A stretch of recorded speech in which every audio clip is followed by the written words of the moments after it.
पाकिस्तानी वजीर आज़म शहबाज शरीफ साहब ने अमेरिकन सदर ट्रंप को नोबल इनाम के लिए जो है नामजद कर दिया। अब ये नोबल इनाम जो है वो है किस चीज़ का? ये है अमन का नोबल इनाम।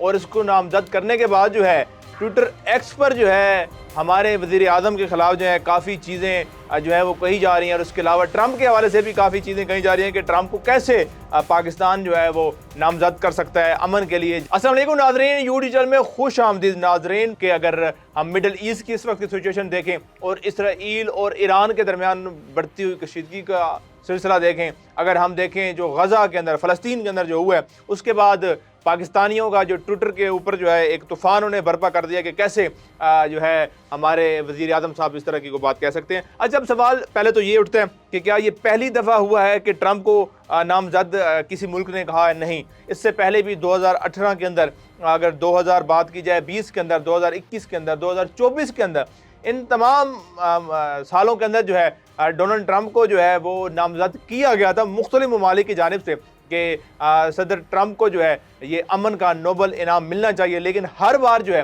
ये इस नोबल इनाम हासिल करने से रह जाते हैं। अब क्यों रह जाते हैं? अब पहले तो हम बात करते हैं पाकिस्तान ने क्यों नामजद किया। पाकिस्तान ने इसलिए नामजद किया कि आप सब लोग जानते हैं भारत की जानिब से जो है वो अटैक किया जाता है पाकिस्तान के ऊपर। ये इल्ज़ाम लगा कर के पहलगाम के अंदर जो अटैक होता है वो पाकिस्तान ने करवाया।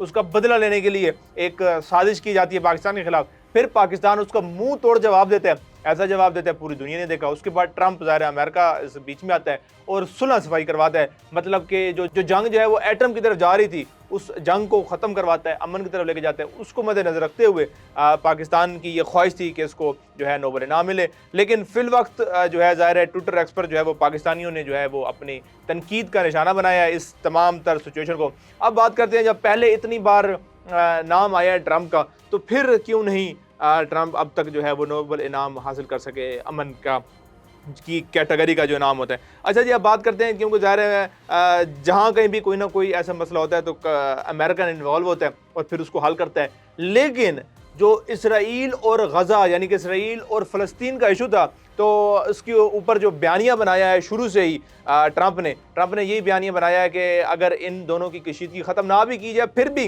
जो मिडल ईस्ट की सिचुएशन है वो अमन के साथ जो है वो गुजर सकती है। मतलब कि अगर ना कशीदगी ख़त्म ना भी की जाए तो उनकी सिचुएशन इतनी ख़राब नहीं हो सकती जितनी इस वक्त ईरान और इसराइल की ख़राब हुई है। इसी कुछ और बिना पर, कुछ और पॉलिसियों की वजह से जो है ट्रंप को जो है नोबल इनाम नहीं मिल सका। लेकिन अब ट्रंप भी थोड़ा सा नाराज़ हैं, ट्रंप भी थोड़ा सा गुस्से में है। उनका कहना है कि मुझे न जाने, हालांकि मैं अमन की बात करता हूं हमेशा और इसी वजह से मैं वोट लेकर सदर भी बना हूं, लेकिन फिर भी मुझे जो है वो बनाया नहीं जा रहा। लेकिन इस वक्त जो है पाकिस्तान ने, बड़ी खबर ये है कि पाकिस्तान ने कोशिश की है कि किसी तरीके के साथ जो है हम ट्रंप को जो है ये नोबल इनाम अमन का कैटेगरी का जितवा दें। लेकिन इस वक्त जो सारिफीन है, सोशल मीडिया सारिफीन, वो सख्त नाराज़ हैं और सख्त तनकीद का निशाना भी बना रहे हैं। अब देखना यह है कि ज़ाहिर है अब पाकिस्तान के कह देने से नोबल इनाम तो मिल नहीं जाना। ये ज़ाहिर एक पूरी कमेटी होती है, पूरी कमेटी बैठती है और मुख्तलिफ लोग इसके अंदर नामजद होते हैं। अगर मैं आपको हालिया बताऊं तो इस साल 2025 के अंदर, मतलब अब अगला 2026 में नोबल प्राइज़ का नाम होना है।